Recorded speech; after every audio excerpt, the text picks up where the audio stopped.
अस्सलाम वालेकुम क्लास। उम्मीद है आप सब ठीक होंगे, एंजॉय कर रहे होंगे अपनी छुट्टियों को अपने घरों पे और सोशल आइसोलेशन को भी साथ एंजॉय कर रहे होंगे और अपनी फैमिलियों को पूरा टाइम दे रहे होंगे। तो आज के हमारे हेल्थ साइकोलॉजी के इस लेक्चर में हम दो टॉपिक को डिस्कस करेंगे। सबसे पहला बेसिक कंसेप्ट सब्सटेंस अब्यूज के और दूसरा हमारा नेक्स्ट चैप्टर है फिजिकल कंडीशंस क्रोनिक कंडीशंस के बारे में।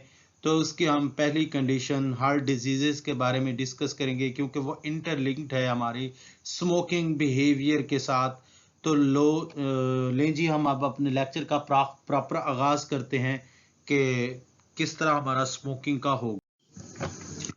स्मोकिंग इनफैक्ट क्या है? स्मोकिंग है कि आपका बर्निंग तंबाकू जो किसी भी सिगरेट पाइप या सिगार के अंदर पैक्ड हो, उसको आप उसकी जो बर्निंग स्मोक है उसको आप इनहेल करें, उसको हम स्मोकिंग कहते हैं।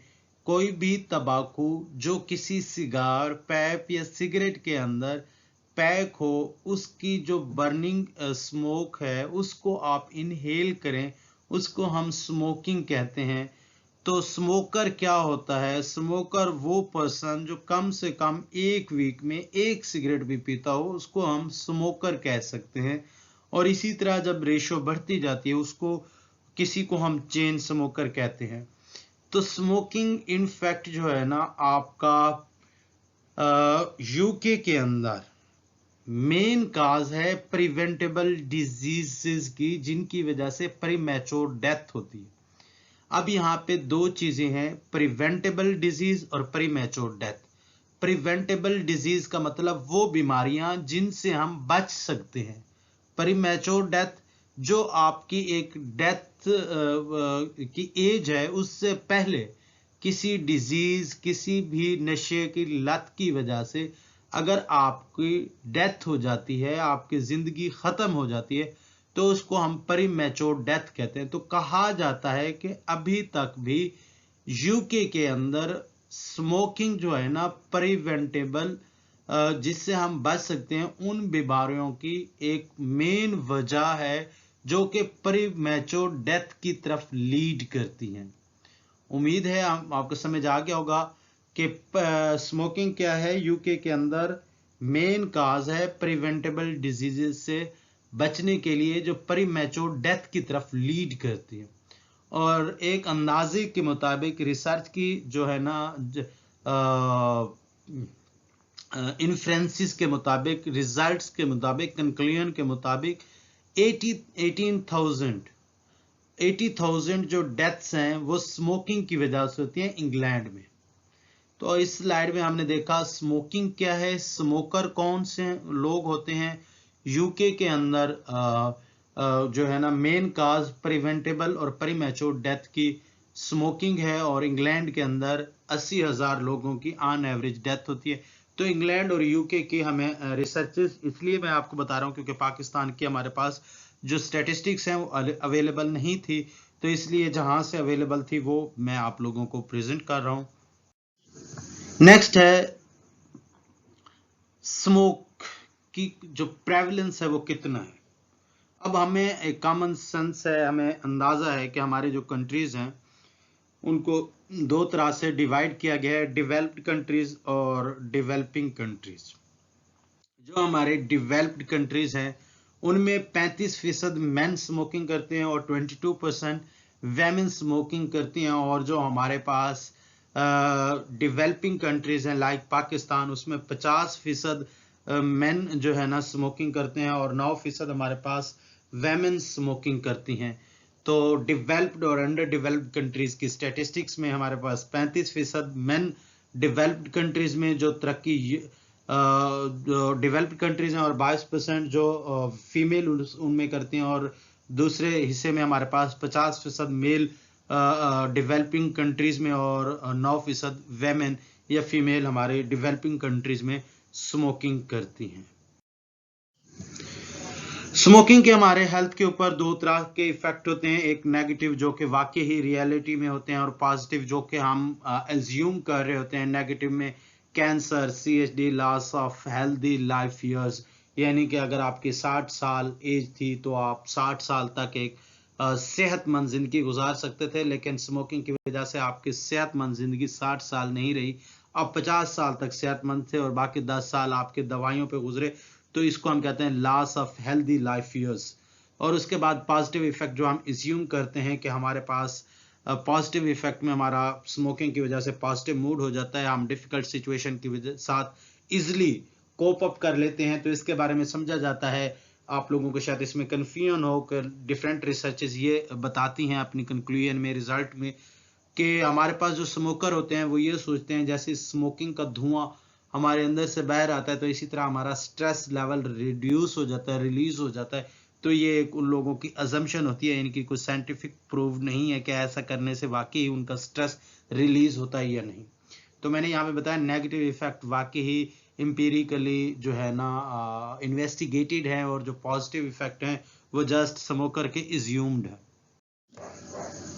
एडिक्ट हमारे पास क्या होता है, कोई भी पर्सन जिसका कंट्रोल अपने बिहेवियर पे नहीं होता उसे हम एडिक्ट कहते हैं। और कोई भी पर्सन जो सब्सटेंस को ऐसे सब्सटेंस को यूज कर रहा है जिसको साइकोलॉजिकली और जो फिजियोलॉजिकली एडिक्टिव है उसको हम एडिक्शन कहते हैं। डिपेंडेंसी होता है जिसका साइकोलॉजिकल और फिजियोलॉजिकल विथड्रॉल सिम्टम्स आना शुरू हो जाए उसको हम डिपेंडेंसी कहते हैं। साइकोलॉजिकल विथड्रॉल में ये होता है कि आपके पास मूड इरेटेबिलिटी, आपका दिल का ना लगना, काम में दिल का ना लगना, काम करने को दिल ना करना, आपका एग्रेशन लेवल इंक्रीज हो जाना, आपका लो फ्रस्ट्रेशन टॉलरेंस होना। और ड्रग क्या है, आपके पास एक एडिक्टिव सब्सटेंस है, इसको हम ड्रग। अगर हम स्टेजेस ऑफ सब्सटेंस यूज की बात करें तो हमारे पास 4 स्टेजेस हैं, इनिशिएट, मेंटेनेंस, सेसेशन और रिलैप्स। इनिशिएट में हमारे पास कोई भी पर्सन जब किसी भी सब्सटेंस यूज को स्टार्ट करता है उसे कोई विथड्रॉल सिम्टम्स नहीं आते, डिपेंडेंसी नहीं होती, उसे हम इनिशिएट कहते हैं। वो कुछ अर्सा उस पर कंटिन्यू रहता है, उसे हम मेंटेनेंस कहते हैं। तो उससे इम्यूनिटी की तरफ से मैसेज आता है कि अब आपकी इम्यूनिटी लो हो गई है, अब आप कुछ अरसे के लिए सब्सटेंस यूज स्टॉप कर दें। तो हमारे पर्सन को लग रहा होता है कि मेरे काबू में है, तो वो सजेशन करता है, कुछ अरसे के लिए सब्सटेंस यूज छोड़ देता है, सब्सटेंस की जो कंटिन्यूटी है उसे ख़त्म कर देता है और दोबारा रिलैप्स कर जाता है, दोबारा सब्सटेंस यूज शुरू कर देता है। तो ये स्टेजेस हैं हमारी सब्सटेंस यूज की, इनिशिएट, मेंटेनेंस, सेसेशन और रिलैप्स। ये इसी सीरीज में चलती हैं। तो नेक्स्ट हमारा लेक्चर है कॉरोनरी हार्ट डिजीज, CHD क्या है। तो CHD को हम डिटेल में डिस्कस करते हैं, CHD क्या है। What is CHD? CHD एक टर्म है जो कि आपके हार्ट की कॉरोनरी आर्टरीज के रिलेटेड जो डिजीजेस हैं उनको डिस्कस करता है। जब आपके हार्ट की कॉरोनरी आर्टरीज जो होती हैं वो ऑक्सीजनेटेड ब्लड को ट्रांसपोर्ट करती हैं, जब वो प्रॉपरली फंक्शन ना कर रही हों तो हम इनको CHD या कॉरोनरी हार्ट डिजीज की तरफ रेफर करते हैं। कॉरोनरी हार्ट डिजीज में आप देखें आपके पास कॉरोनरी आर्टरीज जो होती हैं जो आपका ऑक्सीजनेटेड ब्लड ट्रांसपोर्ट करती हैं वो सही तरीके से प्रॉपरली फंक्शन ना कर रहे हों, इनको हम कम्युलेटिवली कंबाइन तौर पे CHD की तरफ रेफर करते हैं। और हमारे पास जो इसमें मोस्ट इम्पॉर्टेंट डिजीजेस हैं उसमें एंजाइना है, एक्यूट मायोकार्डियल इन्फॉक्शन है और सडन कार्डियक डेथ है। और ये जो सारी बीमारियां हैं ये एथेरोस्क्लेरोसिस जो है ना की वजह से पैदा होती हैं। CHD की एथेरोस्क्लेरोसिस होता है कि आपकी जो आर्टरीज हैं, आप देख रहे हैं आपके पास 2 आर्टरीज की आपके पास जो है ना पिक्चर स्लाइड में दी गई है। एक में आप देख रहे हैं बिल्कुल जो है ना ब्लड फ्लो नॉर्मल है, उसमें कोई येलोइश प्लीक वगैरह जमा नहीं है। दूसरे में आप देखें आपको येलोइश जो है ना फैटी डिपॉजिट्स या प्लीक नजर आएगी, इसे हम एथेरोस्क्लेरोसिस कहते हैं। यह आपके ब्लड फ्लो को ऑब्स्ट्रक्ट करती है, रोकती है। तो इसकी वजह से आपको CHD या कॉरोनरी हार्ट डिजीजेस होने के चांसेस होते हैं जब आपकी आर्टरीज में प्लीक्स का जम जाना, यानी कि जिसे आप आम फहम अल्फाज में चर्बी कहते हैं, तो उसका जम जाना, तो आपकी जो ऑक्सीजनेटेड ब्लड है उसकी ट्रांसपोर्ट में एब्स्ट्रैक्ट या रुकावट पैदा करती है। इसकी वजह से आपको मोस्टली जो है ना CHD के जो बीमारियां हैं वो होती हैं। अब सबसे पहले जो हमने बात की एंजाइना की करेंगे। एंजाइना क्या है? एंजाइना दरअसल आपका पावरफुल पेन है चेस्ट के अंदर जो आपकी लेफ्ट आर्म से शुरू होता है। अक्सर आपने सुना होगा कि जो लोगों को दिल के दौरे पड़ते हैं उनको लेफ्ट आर्म से दर्द उठता है और वो चेस्ट तक पहुंचता है। और ये किस तरह होता है? ये आपका जो ब्लड फ्लो है कॉरोनरी आर्टरीज का वो रिस्ट्रिक्ट हो जाता है, रुक जाता है। इस आपके जो हार्ट मसल हैं वो ऑक्सीजन उन तक नहीं पहुंच पाती, इस वजह से आपको पेन फील होता है। एंजाइना क्या है? कोई भी पावरफुल पेन जो आपकी लेफ्ट आर्म से शुरू हो और आपकी चेस्ट तक रेडिएट हो, आपकी चेस्ट तक पहुंचे, लेफ्ट आर्म से शुरू हो चेस्ट तक पहुंचे। और ये होता क्यों है? कि प्लीक्स की वजह से आपकी आर्टरीज में ब्लड फ्लो रिस्ट्रिक्टेड हो जाए और आपके जो हार्ट मसल्स हैं उन तक ऑक्सीजन ना पहुंच पाए, इसको हम एंजाइना कहते हैं। मायोकार्डियल इन्फेक्शन क्या है? एंजाइना में ऑक्सीजन रिस्ट्रिक्ट होता है। एक्यूट मायोकार्डियल इन्फेक्शन में ऑक्सीजन इस थ्रेशोल्ड से भी नीचे तक चला जाए कि आपके हार्ट मसल, हार्ट टिश्यूज कुछ डिस्ट्रॉय हो जाए, उसको हम एक्यूट मायोकार्डियल इन्फेक्शन कहते हैं। एंजाइना क्या था? कि चेस्ट पेन था जो कि लेफ्ट आर्म से कॉमनली शुरू होता है और उसमें ऑक्सीजन एक लेवल तक, एक लिमिट तक जो है ना रिस्ट्रिक्ट होती है। लेकिन एक्यूट MI में आपके पास ऑक्सीजन इतना लेवल तक रिस्ट्रिक्ट हो जाती है कि आपका ब्लड फ्लो रुक जाता है और ऑक्सीजन इस लेवल तक रिस्ट्रिक्ट हो जाती है जो थ्रेशोल्ड है। थ्रेशोल्ड का मतलब है कि एंजाइना में इतना आ रही होती है कि आपके हार्ट मसल जिंदा रहते हैं, लेकिन एक्यूट मायोकार्डियल इन्फेक्शन में उस थ्रेशोल्ड से भी नीचे हो जाती है, आपके कुछ हार्ट मसल या हार्ट टिश्यू डिस्ट्रॉय होना शुरू हो जाते हैं, उन डेड होना शुरू हो जाते हैं, उसको हम एक्यूट मायोकार्डियल इन्फेक्शन कहते हैं। ये जो है ना आपका acute myocardial infection mostly blood clot सामने आ जाता है और वो ब्लड फ्लो को रिस्ट्रिक्ट कर देता है। आपकी आर्टरीज के अंदर ब्लड क्लॉट सामने आ जाता है जो आपकी आर्टरीज को रिस्ट्रिक्ट कर देता है। इस ब्लड क्लॉट को हम थ्रोम्बोसिस कहते हैं। पहला जो था उसको हम एथेरोस्क्लेरोसिस कहते हैं।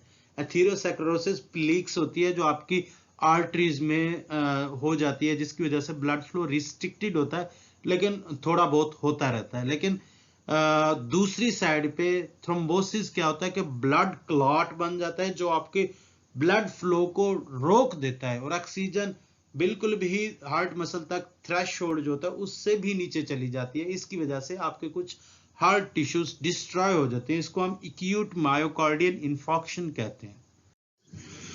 नेक्स्ट सडन कार्डियक डेथ है। ये अक्सर तो जो है ना जिनके हार्ट जो है ना कुछ मायोकार्डियल इन्फेक्शंस हो चुके होते हैं, यानी कि प्रीवियसली उनके कुछ हार्ट टिश्यूज डिस्ट्रॉय हो चुके होते हैं, उनको होता है। लेकिन कभी कभार ये सेहतमंद आर्टरीज को, जो पर्सन सेहतमंद आर्टरीज के साथ होते हैं, उन्हें भी इन चीजों का सडन कार्डियक अटैक होता है, जिसकी वजह से डेथ हो जाती है, sudden cardiac death.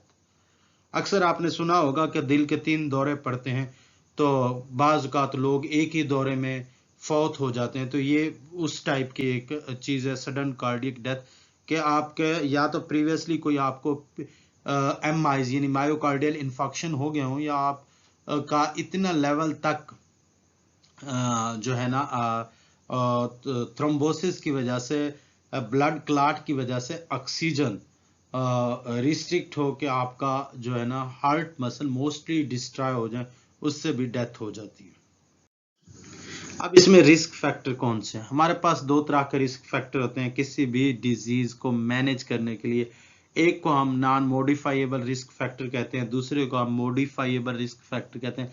Non modifiable वो होते हैं जो नॉन चेंजेबल होते हैं, जिनको हम चेंज नहीं कर सकते, और मॉडिफाइएबल रिस्क फैक्टर वो होते हैं जो चेंजेबल होते हैं, जिनको हम चेंज कर सकते हैं।